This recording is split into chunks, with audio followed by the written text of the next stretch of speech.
afternoon. How are you? Good afternoon to you. You called us because you say that you can be prosecuted for handing in an archaeological find that you've made with your metal detector. You can also be prosecuted, obviously, for holding on to it. But you say that when you hand the thing in, you're still potentially liable to prosecution. Yes, this is a bit of a strange one, really. It's not illegal in Ireland to own a metal detector, or in fact to use it. But the way the laws are kind of woven, it's against the law to intentionally use a metal detector to look for any items that the state could consider of historical value. And in some cases they include the modern euro. And it's just absolutely silly. Yep. But that's an unworkable law, because how on earth can they tell what state of mind you were in and what it was that you intended on looking for? Up to 1987, the laws in Ireland regarding metal detecting were pretty much the same as in the UK and other parts of the world.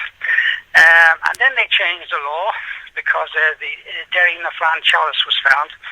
And it seems really that some of the top archaeologists, the politicians, found that they didn't like people who didn't have a degree in archaeology to be finding such historic items.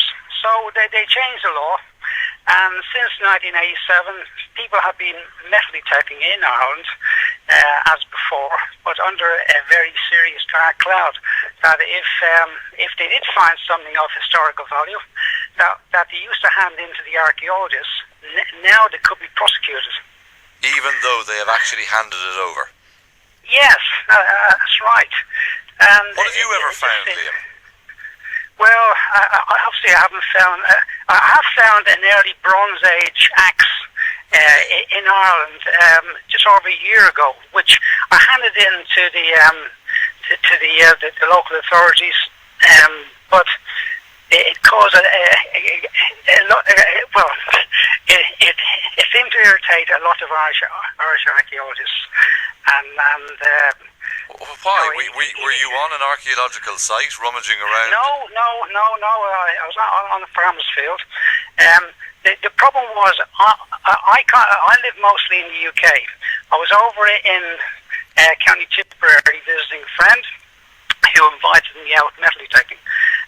He's now sadly passed away. But while we were walking around, we found this. Well, I managed to find this Bronze Age axe head.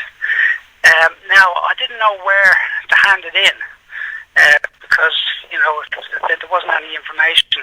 I went back to the UK. I told the English archaeologists what I'd found and asked them to contact their Irish colleagues. So I wanted to get this axe head repatriated and recorded, researched and everything. So thank God I did that, because within 3 weeks I had the police knocking on my door. Because it seems somewhere at the National Museum of Ireland somebody had contacted the Gardaí and indicated that I was somehow robbing Ireland of its heritage. But of course I was able to show them all the emails that I had been trying your best to give it yes. back. Was this farm that you were doing this on, had this ever been an archaeological site before? Was there reason to believe that if you went out looking that you would find something? No. It was completely unknown. But it's just one of those chance finds. It was what they called a votive offering. So the people from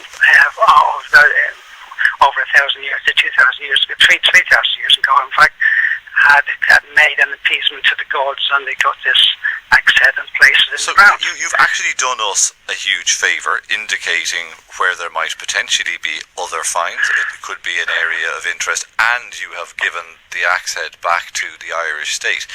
Yet you don't get a thank you for your troubles, you get the cops knocking on your door. Yes, of course. And it was the first time in my life anything like that ever happened, because over in the UK I worked very closely with the archaeologists, and we rediscovered the past, and everything's okay.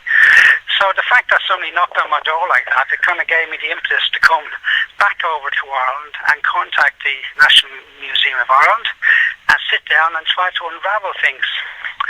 So for the past 3 years, I've been coming over and having meetings in Kildare Street with the archaeologists, and also taking the time to run around Ireland and speak with the metal detectors to try and get the two sides together to get some common agreement.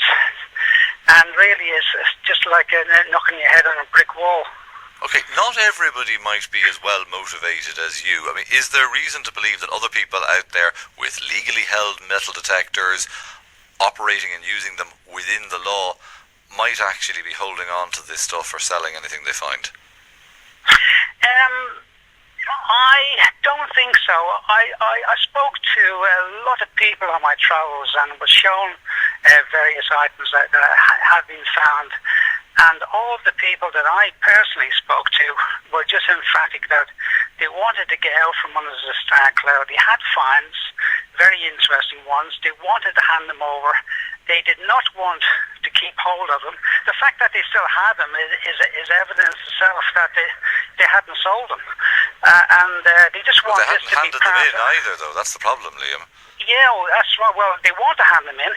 Well, when I contacted the National Museum, I said, listen, all these people I've been speaking to, can you give me a rock-solid guarantee that if they come into you with their finds and explain where they found them, they won't be prosecuted? And they could not offer me that guarantee. So we're kind of back to square one. So you're looking for an amnesty for people with archaeological finds, essentially, to hand them in. What happens in Britain, Liam? I mean, what is the law there? Well, the law over there is simply that if you have permission to go and detect, whatever you find, if it's over 300 years of age, you must report that to your local museum. Okay, so are you saying that you have to have prior permission from the authorities in Britain to use a metal detector? Yes. And we don't have a system like that here. No. Any Tom, Dick, you and Harry don't. can go out. Yeah, and a big part of the problem is simply that once they kind of, although metal detecting in Ireland is not illegal, it's effectively very much frowned upon, and the general public think it is illegal, but it's not. It's just that the constraints placed on it make it very hard to pursue a harmless hobby without seemingly breaking the laws. Now, there are people still buying metal detectors in Ireland in ever-increasing numbers. So what we did was we formed the Irish Metal Detecting Society just over 3 years ago. And we contacted the National Museum and said, listen, there are people out there running around with metal detectors and probably going to the wrong places and doing the wrong thing. We need to sit down and chat and work out some agreement whereby we will reach out to those people and try and offer them guidance on what to do and what not to do. From what you're saying, it certainly sounds like there's a considerable lump of our heritage currently being kept in bottom drawers by people for fear of it being prosecuted. All right, Liam, listen, thank you very much for your call. You're very good to give us a call on that.